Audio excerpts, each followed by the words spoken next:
मेरे YouTube channel ममता कहानी hub में आप सबका स्वागत है। आज इस वीडियो में हम शुक्र प्रदोष व्रत कथा का श्रवण करेंगे।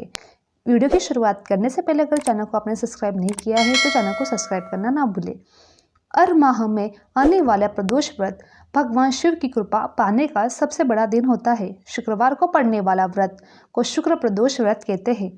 इस दिन किए जाने वाले प्रदोष व्रत में सुख समृद्धि और सौभाग्य का वरदान मिलता है। प्रदोष व्रत की पूजा शाम के समय प्रदोष काल में की जाती है। यह प्रदोष सूर्यास्त के लगभग 1 घंटा पहले का समय होता है जो प्रदोष काल कहलाता है। धार्मिक ग्रंथों के अनुसार प्रदोष व्रत करने से भगवान शिव शंकर की पूर्ण कृपा प्राप्त की जा सकती है। इससे जीवन में किसी प्रकार का अभाव नहीं रह जाता है। इतना ही नहीं, समस्त आर्थिक संकटों का समाधान करने के लिए प्रदोष व्रत अवश्य करना चाहिए। इस व्रत के प्रभाव से हर तरह के रोग दूर होकर बीमारियों पर होने वाले खर्च में कमी नहीं आती है। भगवान शिव को ज्ञान और मोक्ष का दाता माना जाता है। अंत अध्यात्म की राह पर चलने वाले को प्रदोष व्रत अवश्य करना चाहिए। शुक्र प्रदोष व्रत की कथा। एक नगर में 3 मित्र थे, राजकुमार, ब्राह्मण और तीसरा धनिक पुत्र। राजकुमार और ब्राह्मण कुमार विवाहित थे। धनिक पुत्र का विवाह हो गया था लेकिन गौना शेष था।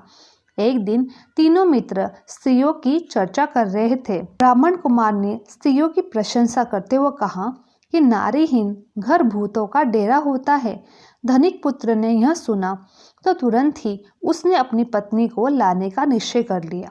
तब धनिक पुत्र के माता पिता ने समझाया कि अभी शुक्र देवता डूबे हुए हैं। ऐसे में बहू बेटियों को उनके घर में विदा करना लाना शुभ नहीं माना जाता है। लेकिन धनिक पुत्र ने एक सुनी नहीं, ससुराल जा पहुंचा।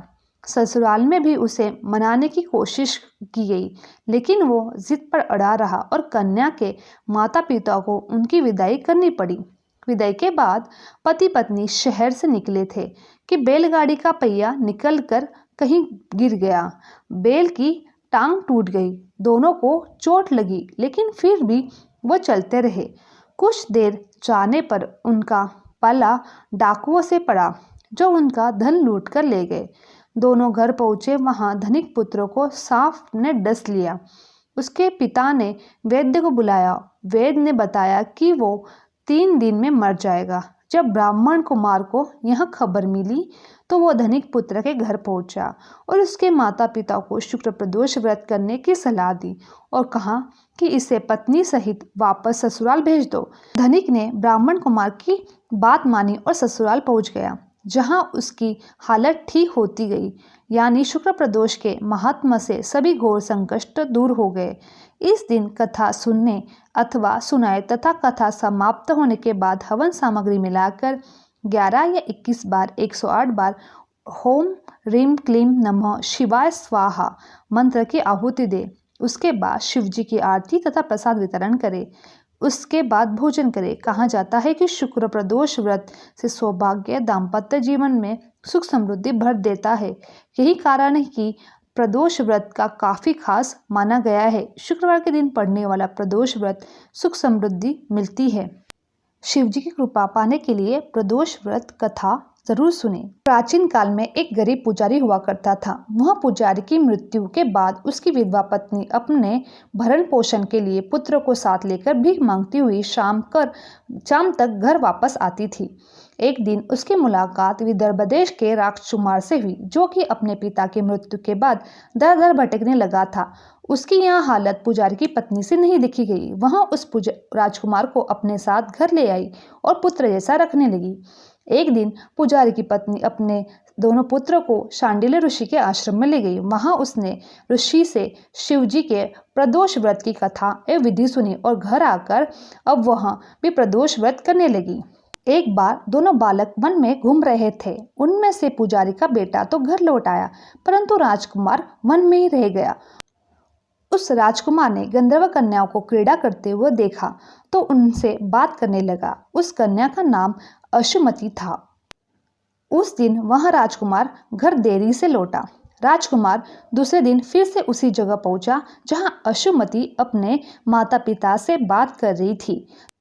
तभी अशुमति के माता पिता ने उस राजकुमार को पहचान लिया तथा उससे कहा कि आप तो विदर्भ देश के राजकुमार हो ना, आपका नाम धर्मगुप्त है। अशुमति के माता पिता को वह राजकुमार पसंद आ गया और उन्होंने कहा कि शिव जी की कृपा से हम अपनी पुत्री का विवाह आपसे करना चाहते हैं, क्या आप इस विवाह के लिए तैयार हैं? राजकुमार ने अपनी स्वीकृति दे दी और उन दोनों का विवाह संपन्न हो गया। उसके बाद राजकुमार ने गंधर्व की विशाल सेना के साथ विदर्भ देश पर हमला कर दिया, घमासान युद्ध कर विजय प्राप्त की तथा पत्नी के साथ राज्य करने लगा। वहां उस महल में वह पुजारी की पत्नी और पुत्र को आदर के साथ ले आया तथा साथ रहने लगा। पुजारी की पत्नी तथा पुत्र के सभी दुख दारिद्र्य दूर हो गए, वे सुख से अपना जीवन व्यतीत करने लगे। एक दिन अशुमति ने राजकुमार से इन सभी बातों के पीछे का कारण और रहस्य पूछा। तब राजकुमार ने अशुमति को अपने जीवन की पूरी बात बताई, साथ ही प्रदोष व्रत का महत्व और व्रत के प्राप्त फल की विधि बताई। उस दिन प्रदोष व्रत की प्रतिष्ठा महत्व बढ़ गया तथा मान्यता के अनुसार जो लोग यह व्रत करने लगे, कई जगहों पर अपनी श्रद्धा के अनुसार स्त्री पुरुष दोनों ही यह व्रत करते हैं। इस व्रत को करने से मनुष्य के सभी कष्ट पाप नष्ट होते हैं।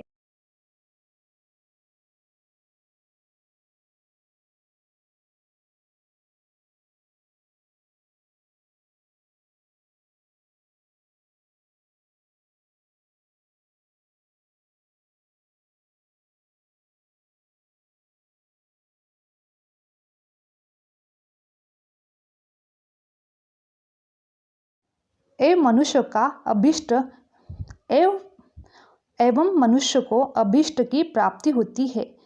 बोलो भगवान शिव शंकर की जय, बाबा भोलेनाथ की जय। मेरी ये वीडियो आप लोगों को अच्छी लगी तो चैनल को लाइक शेयर और सब्सक्राइब करना ना भूलें। आप सभी का धन्यवाद।